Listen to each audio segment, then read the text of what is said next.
이제 저는 태양의 도시 케언스를 떠나서 비행기로 4시간 떨어진 거리, 예술과 문화의 향기가 가득한 멜버른으로 출발합니다.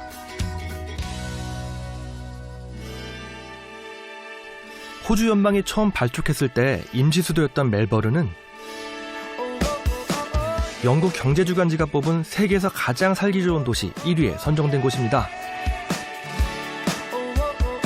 도시를 건설할 당시 그리스와 이탈리아 등 유럽에서 온 이주민들이 정착하면서 유럽풍의 문화가 형성됐습니다.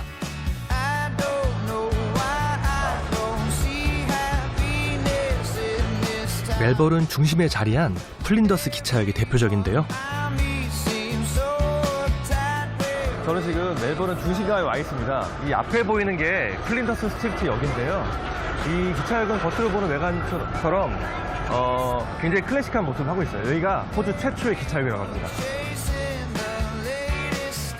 르네상스 양식의 고전적인 건축미가 돋보입니다. 호주에서 가장 먼저 증기기관차의 힘찬 기적소리가 울려 퍼졌던 역사적인 곳이죠. 지금도 시가지와 근교를 연결하는 교통의 기점이자 여행객들의 관문. 하루 평균 이용객이 10만 명 이상인데요. 멜버른에서 가장 인기 있는 관광 명소 중 하나라고 합니다. 어둠이 내려앉으면 100년이 넘은 유서 깊은 기차역이 색다른 변신을 시작합니다. 형형색색 조명으로 신비로운 밤 풍경을 선사하죠. 멜버른에서 가장 번화한 곳답게 다양한 사람들이 모여듭니다. 기차역에서 천사를 만날 줄 누가 알았겠습니까? 인자한 미소가 정말 포근해 보이는데요.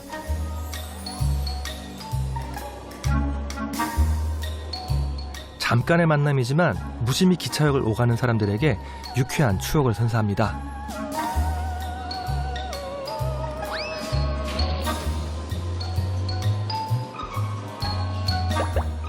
소소한 일상을 특별하게 만들어주는 마법 같은 순간.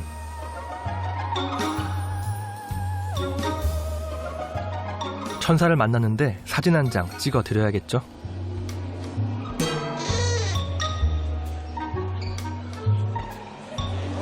기차역 앞에서 이렇게 퍼포먼스 하시는 분인데 되게 유쾌하시고 되게 유머러스 하시네요. 저도 만나서 반가웠습니다. 천사가 반겨주는 도시, 여행의 시작부터 기분이 좋습니다. 기차역 건너 뒷골목에서 멜버른의 또 다른 풍경을 발견합니다. 자, 여기가 그 멜버른에서 유명한 곳 중에 하나인 호시어월입니다. 여기가 그래피티가 양쪽에 쫙 늘어서 있어서 굉장히 아름답고요. 한국 드라마에도 나왔던 곳이죠. 골목의 양쪽 옆으로 빼곡하게 그려져 있는 위트 넘치는 벽화가 강렬한 인상을 남깁니다.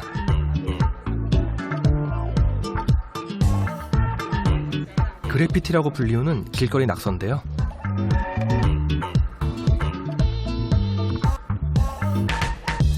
그런데 정말 놀라웠던 건 낙서라고 불리기엔 미안할 정도로 수준 높은 그림들이 대부분이란 겁니다.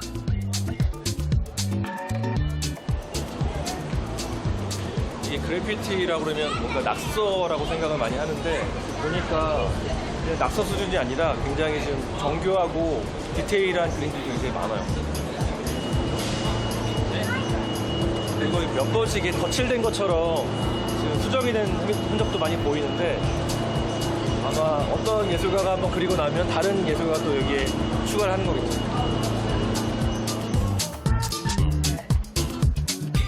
예술가는 물론 멜버른을 찾는 사람은 누구나 시의 허가를 받으면 마음껏 그릴 수 있다고 합니다. Excuse me. Can I ask you something? Yeah. It's very nice gradation of color. You live in here or? No. Where are you from? Italy. Italy.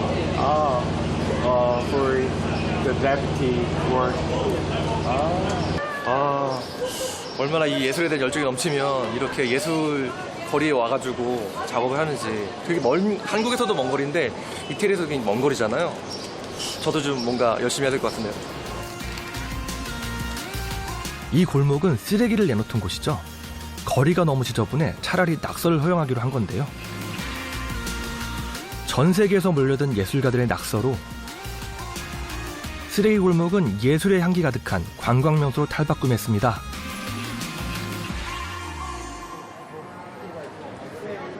커피향이 가득한 골목도 꼭 들러야 할 곳 중 하나입니다. 세계 커피 문화를 선도하는 도시로 손꼽히는 지역이 바로 멜버른. 체인점 커피는 인기가 없어 발을 붙이기 힘들 정도랍니다.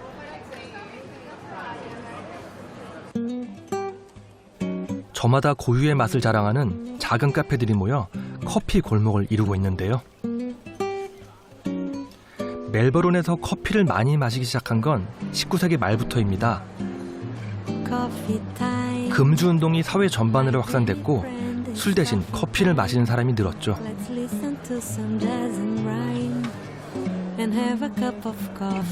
진한 커피 향기에 여행의 피로도 잠시 있습니다. 커피가 로스팅을 직접 해서 그런지 커피 향도 좋고 이 우유 자체가 되게 고소해요. 호주가 이제 그 자연이 좋아서 뭐 우유가 맛있어서 그런지 이 라떼 맛이 굉장히 고소하네요.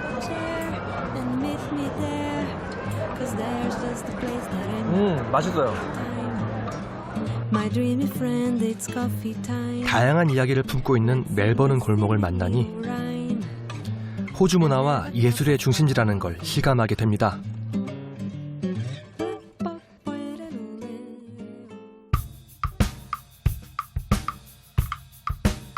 지구 반대편에서 여름을 찾아 떠나는 짜릿한 호주 여행.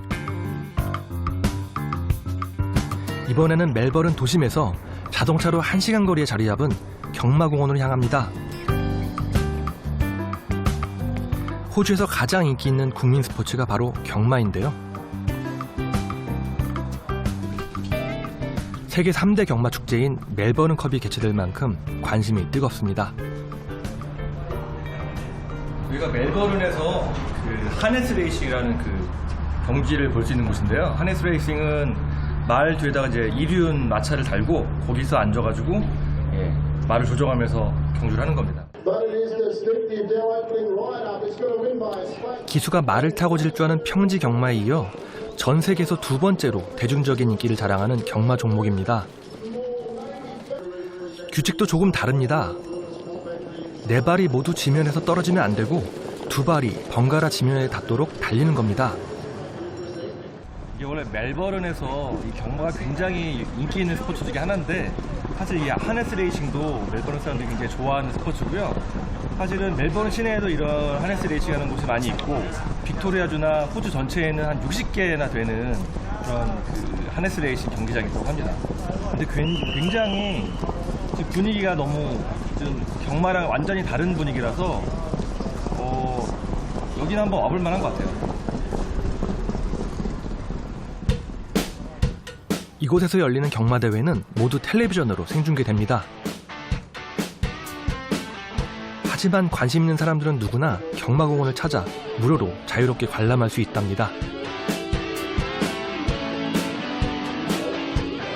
드디어 경기가 시작됩니다. 하네스 레이싱은 출발이 가장 중요하다고 하는데요.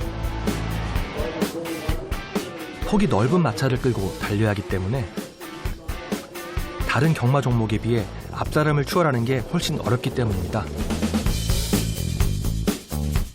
빠르게 걷듯이 달리는 구보 경주라는 점이 하네스 레이싱의 가장 큰 특징인데요.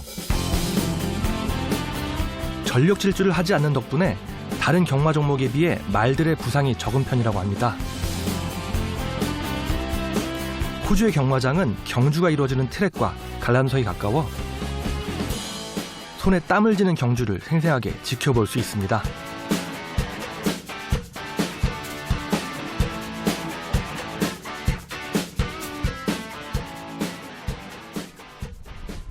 치열한 승부의 세계 뒤편은 어떤 풍경일까요? 대기실에선 출전을 앞둔 말들이 마지막 점검에 한창입니다.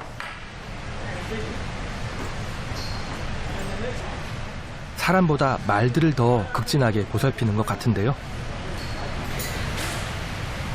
지금 막 경주를 마친 말은 목이 타는 모양입니다. 2000m가 넘는 장거리 시합이 주로 열린다고 하니 몸에 열이 오를 만도 합니다.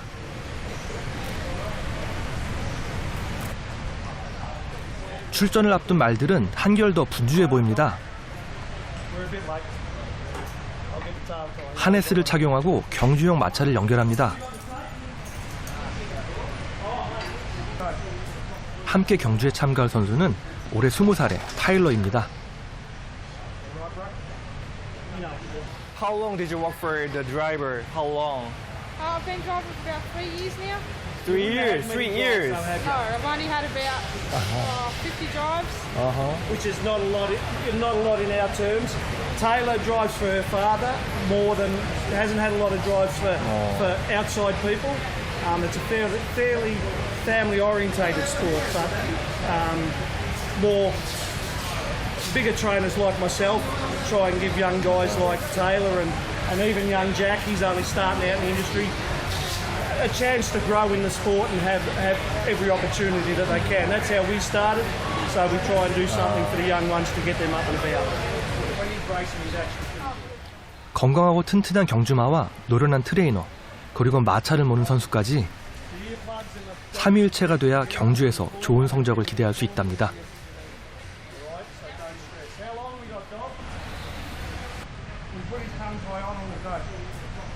경기 도중 선수의 얼굴에 치이지 않도록 말꼬리는 깔끔하게 묶어주는 게 좋다고 하네요. 이제 모든 준비를 마치고 타일러가 경기장으로 향합니다.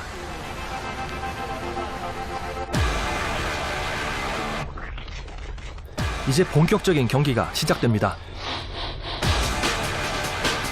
승부를 좌우하는 초반의 선두 싸움.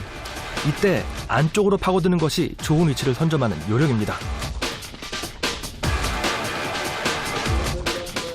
말들의 최대 시속은 35에서 40km 정도. 아버지를 위해 경기에 참가한 타일러가 부디 좋은 성적을 거뒀으면 좋겠지만 아쉽게 좀 등수가 밀리고 있는데 다음 바퀴가 남았으니까 이번에 좀 기대해볼까요? 안타깝게도 꼴찌 그룹에서 맴돌고 있는 모습입니다. 마차와 함께 달리기 때문에 평지를 달리는 경마와는 또 다른 박진감이 넘치는데요. 이제 마지막 바퀴, 타일러가 막판 스퍼트를 올리는데 다행히 꼴찌는 면했습니다. 하네스 레이싱과 함께 보낸 뜨거웠던 오후, 여름의 열기로 가득한 시간이었습니다.